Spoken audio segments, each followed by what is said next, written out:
Je suis vigilant à ma respiration, pas avoir trop chaud. J'ai fait ce qu'on appelle une hyperthermie. J'ai un bout de genou dans le crâne. J'en voulais un peu à la terre entière. 25 ans, il a fait une course et au final, c'est peut-être ce qui allait lui coûter la vie. J'ai été successivement en fauteuil roulant, en béquille, en canne. Quand on part sur une course aussi faible entre guillemets qu'un semi-marathon, on pense pas qu'il peut arriver quelque chose de grave. Cette hyperthermie d'effort, elle tue. En fait, c'était inconcevable que ça soit le sport qui l'envoie à l'hôpital. C'est battu corps et âme en tout cas pour pas rester dans un fauteuil. Déjà, moi, j'étais pas une méga fanat des courses. Il avait un temps en plus qu'il voulait respecter avec son papa et son meilleur ami, donc c'était une étape pour lui, donc je voulais être là. Et donc j'étais au niveau de la ligne d'arrivée et j'ai malheureusement été à l'endroit où il s'est écroulé. Son père lui parle, il n'y a plus de réaction, donc là je commence à m'alerter. Le premier souvenir, il se déroule, je suis dans un lit d'hôpital, j'ai des tuyaux qui sortent de partout de mon corps. J'ai mon accident, je suis transféré à l'hôpital trop tard. On me met dans le coma à l'hôpital. Et là, il y a 3 jours où ils ne savent pas ce que j'ai. C'était compliqué, les médecins étaient très défaitistes. Les organes d'Ivan s'étaient arrêtés. On ne savait pas dans quel état il allait se réveiller. Ils disent à mes parents que là, il faut venir dire au revoir. Ils pensent que ça va être compliqué de passer la nuit. Quand ils ont un cas qu'ils ne peuvent pas expliquer, ils communiquent avec les autres hôpitaux. Et en fait, il y en a un qui finit par répondre. Nous, on sait ce qu'il a, c'est les symptômes d'une hyperthermie d'effort. Maintenant, on sait contre quoi on se bat. Et maintenant on va se battre. Une fois qu'il s'est réveillé et que les organes reprenaient peu à peu, on pensait qu'il était sorti d'affaire, sauf qu'au final, 1 mois après son accident, il a fait un AVC. Je me souviens par contre que j'étais profondément désespéré et que je pensais que je sortirais jamais de l'hôpital en fait. Quand je me réveille et puis que je commence à refaire, je fais de la rééducation, je me relève pour la première fois, des douleurs terribles, mes reins ne fonctionnent pas. Ça lui a valu pas mal de cicatrices. Le corps humain est fait comme ça, je pense que les cicatrices, les rides, c'est un peu retracer son histoire. Ça me rappelle qu'il ne faut pas qu'on oublie. Qu'il ne faut pas qu'on oublie tout ce qui nous est arrivé. Et qu'il faut mettre de la crème, pardon. Et qu'il faut mettre de la crème, tout à fait, pour entretenir les cicatrices et ne pas prendre de coups de soleil dessus. Tout à fait.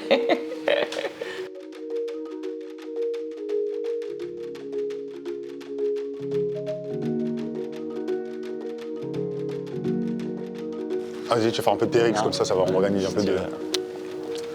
Ça fait longtemps que je peux faire TRX. Donc il arrive, je suis assis là-bas, je suis en coaching, et en fait, il y a un mec qui ouvre la porte, et je vois qu'il est en canne, et il passe le petit robot là, il trébuche. Quand il marche, il va assis comme s'il avait bu de l'alcool en fait. Et il avance vers moi, je vois qu'il marche pas droit, il est sur une jambe, après il est sur l'autre, il va assis, et je dis oh ouais d'accord, ok, là c'est chaud. Et je me prends une gifle en fait, et je me dis waouh, ok.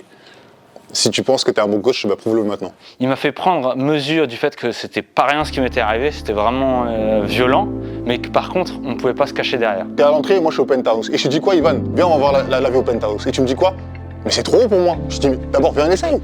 Viens, on va trouver la formule qui va te correspondre, mais on va monter là-haut. Moi, ce qui m'intéresse, c'est qu'on arrive là-haut, peu importe la manière. Ça le ventre, voilà, et tu montes les genoux. Super.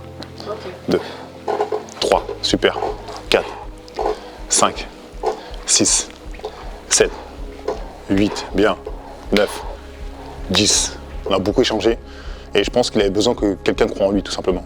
Parce que les médecins lui avaient dit qu'il n'allait pas remarcher. Un muscle, à partir du moment où tu le travailles, tu peux récupérer. Aussi bas ou plus bas encore? Non, mais de toute façon, si tu maîtrises maintenant, c'est bon.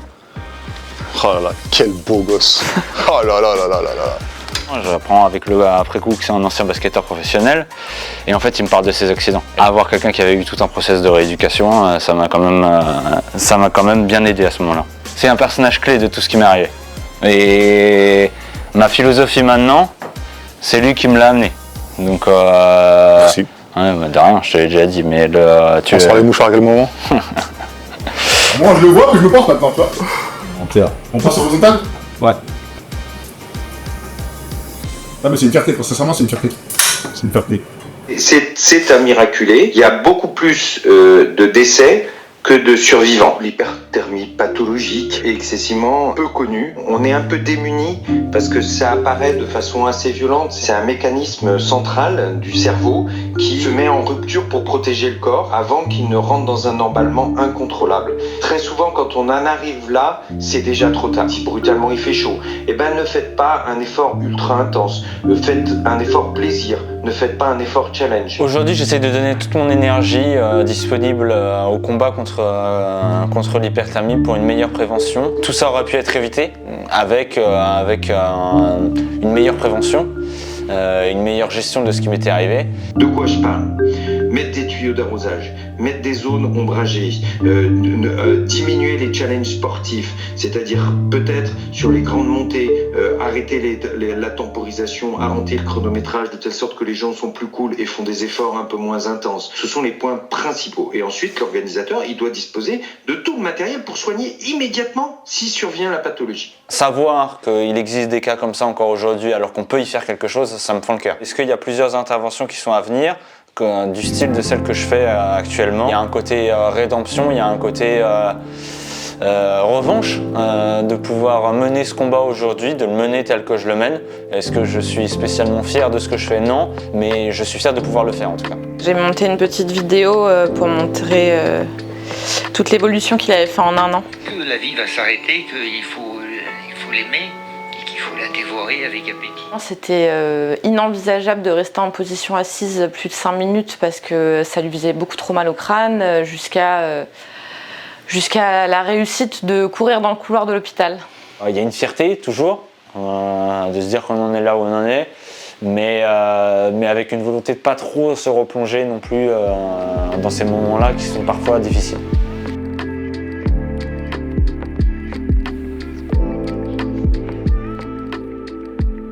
Pendant longtemps, j'ai pas pu refaire mes lacets. La précision des doigts était pas suffisante. Je pensais que des chaussures de sport, un t-shirt de sport, c'était terminé pour moi. J'ai un objectif, c'est en mars, un peu plus de 5 ans après, ce sera de recourir le semi-marathon, celui-là en plus.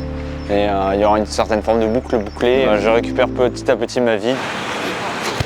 Tu vois, là, je sais pas si tu l'as eu, mais là, c'est typiquement ce qui peut m'arriver. C'est lié à la zone du cerveau qui a été touchée et qui gère l'équilibre. Moi, c'est important pour moi parce qu'aujourd'hui, c'est quelque chose qui me permet de me libérer. C'est toujours une revanche. À chaque fois que je mets les chaussures et que je pars, ce que m'a appris ce qui m'est arrivé, au moindre souci, au moindre signal d'alarme, il faut s'arrêter. Allez, 1 et 2. On y va. On bouge le déambulateur, petit pas. Je dormais fut un temps avec une photo de moi pendant mon accident. C'est pour se rappeler d'où je viens, ce que j'ai fait, ce que je fais tous les jours. Tout le monde me dit que je dois être fier de ce que je suis aujourd'hui, etc., etc. J'ai de temps en temps du mal à me le dire. Il y a un côté seconde chance énorme. Tout ce que je vis aujourd'hui, il y a un côté revanche sur la vie, mais il y a un côté aussi où je vois des papillons et je vis dans le pays des bisounours parce que c'était inespéré. Quand j'ai réfléchi, me dire que je suis là dans mon appartement avec ma conjointe qui a beaucoup trop d'affaires et voilà, avoir ces petites disputes de couple, c'est un bonheur incroyable. Il y a un côté revanche sur la vie et un côté miraculé qui est incommensurable et qui est ma force aujourd'hui.